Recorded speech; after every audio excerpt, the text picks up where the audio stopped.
C'est la fin, on se retrouve pour une nouvelle vidéo Lego Review. Aujourd'hui du paperback de la gamme Lego Harry Potter 30706, la leçon de Quidditch, contenant 27 pièces, recommandée pour 6 ans et plus, et sortie en ce début d'année 2025. Voilà, petit paperback très sympathique qui était tout récemment offert en ce 6 septembre 2025 à Smith Toys pour rien. Voilà, vous vous ramiez, vous le prenez et vous repartiez, donc c'était plutôt intéressant.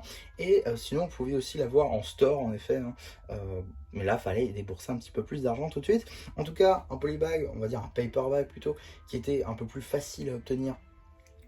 Du coup, parce qu'il était disponible en store et à Smith Toys comme je l'ai dit. En tout cas un paperback très intéressant que je vais tout de suite vous présenter en commençant par la mini figurine. Juste ici, vous avez la figurine exclusive d'Harry Potter. En effet, cette figurine est exclusive à ce paperback. Néanmoins, tous les éléments qui la composent ne sont pas exclusifs. On va revenir sur chacun. Tout d'abord, les cheveux et la tête, disponibles depuis 2018 dans les sets depuis le reboot de la gamme. On a également donc des jambes grises non articulées, en enfant, voilà, tout ce qu'il y a de plus classique. Dans la réelle nouvelle pièce qui va être intéressante et qui rend cette figurine exclusive, c'est bel et bien le torse, forcément, qui est une nouveauté 2025 et qui n'est apparu que sur une seule autre mini figurine, et bien dans le set de la leçon de vol qui est également sorti cette année. Donc voilà, un torse assez récent et donc une figurine d'Harry Potter, une toute nouvelle figurine d'Harry Potter qui est donc très sympathique à obtenir, je trouve, avec ces détails de rayures sur le torse qui, je trouve, rendent assez bien. On a également une seconde expression faciale. En termes d'accessoires, on a le bâton de Quidditch.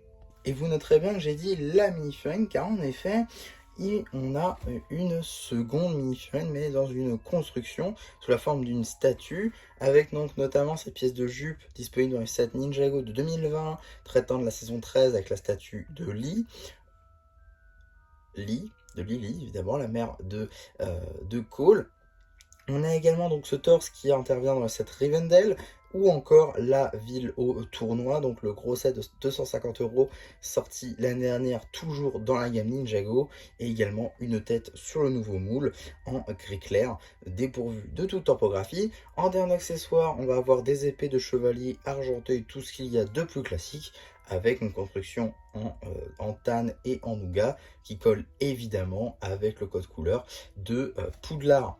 On aura également d'autres petites constructions en passant par cette malle, donc en coffre Minecraft, juste ici avec le haut, et à l'intérieur on va retrouver pas mal de choses. Tout d'abord le petit, voilà, la petite boule dorée à ailé qu'il faut donc retrouver, je n'ai plus le nom évidemment, le vif d'or je crois. Donc voilà, petite pièce magnifiquement moulée, le moule n'a pas changé depuis déjà des lustres, en tout cas ça reste quand même une très belle pièce. On a également donc des munitions pour l'autre construction que nous allons voir tout à l'heure, qui sont représentées donc par ces tiles un par un en Earth Brown je crois. Et on a également donc juste ici une petite boule ici donc aux couleurs de Gryffondor, le Dark Red. Le tout qui tient bien évidemment dans la malle et ça c'est cool. Et donc troisième et dernière construction, ce petit pistolet pour tirer sur la statue, pistolet nouvelle génération qui peut lancer donc les tiles que nous avons vu tout à l'heure. Voilà, on peut faire ça. Évidemment, ça va passer derrière le studio, c'est pas grave. En tout cas, voilà, vous voyez donc que ça marche. Je sais pas comment ça rendra en vidéo, honnêtement. En tout cas, voilà pour les petites fonctionnalités. Globalement, c'est un très bon paperback, ça vous permet d'obtenir 2 mini-figurines. Si vous êtes fan de Ninjago, ça vous permet d'obtenir cette petite figurine de statue qui est, ma foi, je trouve plutôt sympathique.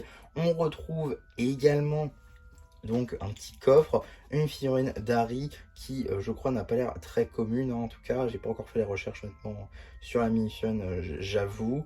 Voilà, pour le vrac ça peut être très sympathique, pour l'exposition, bon, si vous avez d'autres sets ça peut aller avec. Tout seul c'est vrai que c'est un peu incomplet, mais bon, pourquoi pas, ça fait quand même une belle addition à vos autres sets, et même pour du vrac ça peut être très sympathique. En tout cas voilà pour ma review de ce petit paperback, j'espère en tout cas que ça vous aura plu. Surtout n'hésitez pas à me dire en commentaire, n'hésitez pas non plus à liker la vidéo, à vous abonner, et voilà, du coup ça m'a plu, qui vous dit bye bye.